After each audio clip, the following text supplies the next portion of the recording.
Zoals je ziet zijn er hier een heleboel kinderen aan het buitenspelen. Dat komt omdat het de buitenspeelmiddag van Jantje Beton is. Wij gaan kijken wat we hier kunnen doen.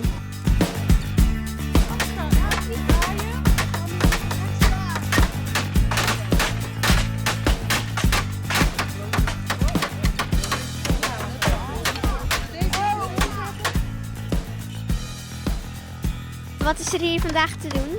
Vandaag doen wij mee met de Jantje Beton Buitenspeeldag.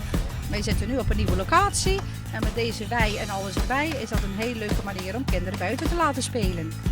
En wat is er zo belangrijk aan buitenspelen? Nou, kinderen zitten tegenwoordig heel veel achter de computer en dat is eigenlijk niet zo gezond. Dus wij willen graag dat de kinderen buiten spelen, samen leren spelen en het naar hun zin hebben.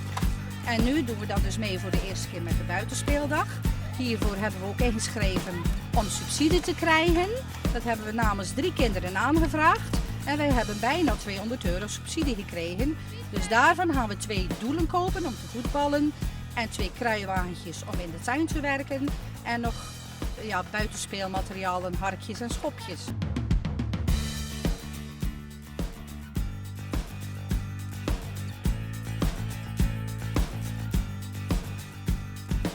Wat gebeurt er hier? Wij kweken hier wormen. We hebben hier een wormenfabriek. En dan kweken we wormen op de paardenpoep. Dus hier hebben we heel veel paardenpoep van de paarden die we hier ook houden. En in plaats van dat hier zomaar ligt, gaan we dat opeten. De wormen dan. Niet wij, maar de wormen. En vinden de wormen dat dan lekker? De wormen vinden het heel erg lekker. Ja. En dan de wormen die voeren we dan later weer aan de kippen. En dan weer kippenpoep, uiteindelijk ook weer. Dus zo gaat het maar door. Dus de keten gaat maar door. En wat we ook doen is, we maken daar wormenthee en wormenmest. Wat nog veel rijker is dan de paardenpoep. Nog makkelijker opgenomen kan worden door de planten. Hallo, hoe heet deze meneer de clown? Timo. En vind je het leuk? Ja. Wat vind je het leukst? De skelters.